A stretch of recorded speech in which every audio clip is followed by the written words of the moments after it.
There I was, standing in the middle of a spaceport that looked like it had been designed by someone who had never heard of straight lines. Aliens of all shapes and sizes bustled around me, each one more bizarre than the last. Tentacles, scales, fur, and even one that seemed to be entirely made of light. I, however, was the odd one out. "First time in the big leagues?" A voice behind me snickered. I turned to see a creature with 3 eyes and a beak that looked like it belonged to a prehistoric bird. The eyes blinked at different intervals, making it hard to tell which one was actually looking at me. "Is it that obvious?" I replied, trying to sound less like a lost child and more like someone who had their act together. "Humans!" it chirped, shaking its head in what I assumed was amusement. "Always sticking out like a sore thumb. Or in your case, a sore... everything." "Thanks for the warm welcome," I said, rolling my eyes. "Any tips for blending in?" "Yeah, grow some tentacles," it said, before wandering off into the crowd, cackling to itself. Great. First day on Althara and I was already making friends. I tightened my grip on my duffel bag, took a deep breath, and walked towards the customs desk. The officer, a grumpy-looking Xyloran with too many teeth and not enough patience, scanned my ID. "Reason for visit?" he grunted, not looking up. "Just trying to find my place in the universe," I said with a forced smile. He finally looked up, one eyebrow raised. "Good luck with that," he muttered, stamping my passport. "Next." With that, I was officially in. Now all I had to do was find somewhere to stay, figure out what to do with my life, and avoid getting eaten by any of the more carnivorous inhabitants. Easy peasy. Finding a place to stay turned out to be harder than expected. Most inns and hostels didn't exactly welcome hybrids with open arms. After getting turned away for the 10th time, I found myself in a dingy bar, nursing a drink that tasted like burnt rubber but promised to take the edge off my frustration. "Rough day?" The voice came from a lanky creature with an antennae that twitched as it spoke. "You could say that," I replied. "Seems like nobody here appreciates the finer qualities of a human-alien hybrid." "Can't imagine why," it said with what might have been a grin, though with that many teeth, it was hard to tell. "Name's Zorak. You?" "Alex," I said, shaking the offered appendage that seemed to be a hand. "Nice to meet you, Zorak." "Likewise. So, what's your deal? Running from something or running to something?" "Little bit of both," I admitted. "Parents were part of an interspecies romance that didn't exactly win any popularity contests. Now I'm just trying to find where I belong." Zorak nodded, taking a sip of his own drink. "Tough gig, but hey, you're here now. Althera's a melting pot of misfits. You might just fit in better than you think." "Yeah, if I can find a place to crash first," I said, half-jokingly. Zorak leaned in conspiratorially. "Tell you what, there's a place I know. Not exactly 5-star, but they don't ask too many questions. Interested?"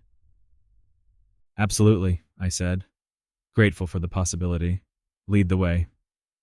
Zorak's not exactly 5-star recommendation turned out to be an understatement. The building looked like it had seen better centuries, and the room itself was barely more than a closet, with a bed that might have been a relic from the early days of space travel. "This is...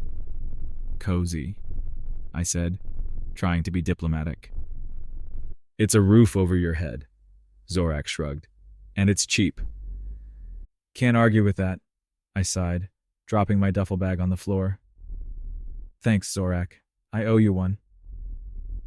"Don't mention it," he said. "Just try not to get eaten by the bedbugs." "Funny," I said, though I wasn't entirely sure he was joking. Once Zorak left, I lay down on the creaky bed and stared at the ceiling, which was adorned with stains that could have been anything from old food to alien blood. The next morning I set out to find a job. The spaceport was full of opportunities, but not many for someone like me. After a few hours of rejections, I found myself in front of a recruitment center. A holographic sign promised, "Jobs for all species," which sounded promising. Inside, the place was buzzing with activity. The recruiter, a cheerful robot with too many arms, greeted me. It chirped, "Welcome. How can I assist you today?" "Looking for a job," I said. "Something that doesn't require too many appendages." "Let's see," the robot said, scanning my ID. "Ah, you're a hybrid. We have some special positions just for you." "Special, huh?" I muttered, not entirely sure if that was a good thing. Yes. How about an ambassador or a cultural liaison? Your unique heritage makes you perfect for bridging gaps between species. I blinked. An ambassador? Isn't that a bit much? Nonsense, the robot said, clapping its hands. You'll be perfect. Just fill out these forms, and you'll be on your way. I looked at the stack of forms and sighed. Well, it's a start. My first assignment as an ambassador was to attend a diplomatic function hosted by the Slarvians, a species known for their love of protocol and ceremony. I showed up in the best suit I could afford, which unfortunately still made me look like I was attending a space prom. The event was a whirlwind of introductions and small talk, and I quickly realized that my role was less about diplomacy and more about being a curiosity. Every alien wanted to meet the unique hybrid ambassador, and I spent most of the evening answering awkward questions about my lineage. Do you have any special powers? One Slarvian asked, peering at me through its eye stalks. No, I said, forcing a smile. Just your average human-alien hybrid. Pity, it said, moving on to the next guest. By the end of the night, I was exhausted and more than a little disillusioned. Being an ambassador wasn't as glamorous as it sounded, but at least it was a start. A few weeks into my new job, I was called into the office of the head ambassador, a stern-looking Xyloran who had probably never cracked a smile in his life. Alex, he said, gesturing for me to sit, we've received some interesting feedback about you. Oh? I said, trying to sound casual. Yes, it seems that your unique heritage is causing quite a stir among the other ambassadors. Is that a good thing? I asked, not sure where this was going. In a way, he said. You see, our mission is to promote unity and understanding between species. Your presence alone is a testament to that goal. So, I'm a symbol? I asked, raising an eyebrow. Precisely, he said, nodding. And we want to make you an official spokesperson for our Unity campaign. Wow, I said, taken aback.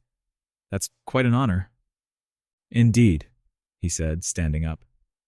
Congratulations, Alex. You've just become the face of Intergalactic Unity. Being the face of Intergalactic Unity came with its own set of challenges. Suddenly I was in the spotlight, attending events, giving speeches, and trying to balance my newfound fame with my own personal quest for acceptance. One day, while preparing for a press conference, I received a message from my parents. It was the first time I'd heard from them since I left Earth.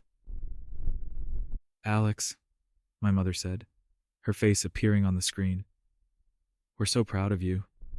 We always knew you were destined for great things. Thanks, Mom, I said, feeling a lump in my throat. I just hope I can live up to everyone's expectations. You will, she said, smiling. Just be yourself. That's all anyone can ask.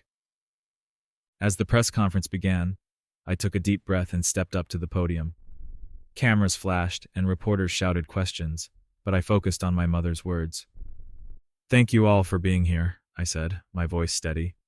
As a hybrid, I've faced many challenges, but I've also learned that our differences are what make us strong. Together, we can build a future where everyone belongs, no matter where they come from. The room erupted in applause, and for the first time since I arrived on Althara, I felt like I was exactly where I was meant to be. Despite the initial success, not everyone was thrilled with the idea of a hybrid ambassador. I started receiving threats from extremist groups who believed in species purity. It was a reminder that not all challenges could be solved with a speech. One evening, while walking back to my quarters, I was ambushed by a group of masked figures. They surrounded me, their intentions clear. You don't belong here, hybrid, one of them snarled, brandishing a weapon. I beg to differ, I said, trying to sound braver than I felt. This galaxy is big enough for all of us. Not for abominations like you, another hissed. Before I could react, they lunged at me. The fight was brutal and quick, and I was no match for them. Just when I thought it was over, a group of bystanders intervened, pulling the attackers off me. Are you okay? A concerned voice asked as they helped me to my feet. I've been better, I muttered, wiping blood from my lip. Don't let them get to you, another said. You're doing something important. Don't give up. Their words gave me strength. I reported the attack to the authorities, and the culprits were apprehended. It was a reminder that while there were those who opposed change, there were also those who supported it. As time went on, my efforts began to pay off. The Unity campaign gained momentum, and more species started to embrace the idea of diversity and inclusion. I found myself invited to more diplomatic events, and my speeches were met with genuine applause. One day, I received an invitation to speak at the Galactic Council, the highest governing body in the galaxy. It was the opportunity of a lifetime, and I knew I couldn't pass it up. The council chamber was intimidating, filled with representatives from every corner of the galaxy. I took a deep breath and stepped up to the podium. "Ladies and gentlemen, esteemed representatives," I began. "I stand before you as a living example of what can be achieved when we embrace our differences. My journey has not been easy, but it has shown me that our strength lies in our diversity." As I spoke, I saw nods of agreement and smiles of encouragement. By the time I finished, the chamber erupted in applause. Afterwards, many representatives approached me, expressing their support and admiration. For the first time, I felt truly accepted. With the success of the Unity campaign, I found myself in a position of influence. I used my platform to advocate for policies that promoted equality and cooperation between species. Slowly but surely, the galaxy began to change. One day, as I looked out at the bustling spaceport, I realized how far I'd come. I was no longer the lost hybrid trying to find my place. I had found it, and I was making a difference. "Hey, Ambassador!" a familiar voice called out. I turned to see Zorak grinning from ear to ear. "Zorak," I said, laughing, "what brings you here?" "Just wanted to see how the galaxy's most famous hybrid is doing," he said, clapping me on the back. "Looks like you're doing pretty well for yourself." "Thanks to you," I said. "I owe you one." "Don't mention it," he said. "Just keep doing what you're doing. The galaxy needs more people like you." As I watched Zorak disappear into the crowd, I couldn't help but smile. My journey was far from over, but I was ready for whatever came next. In a galaxy full of possibilities, I had finally found my place.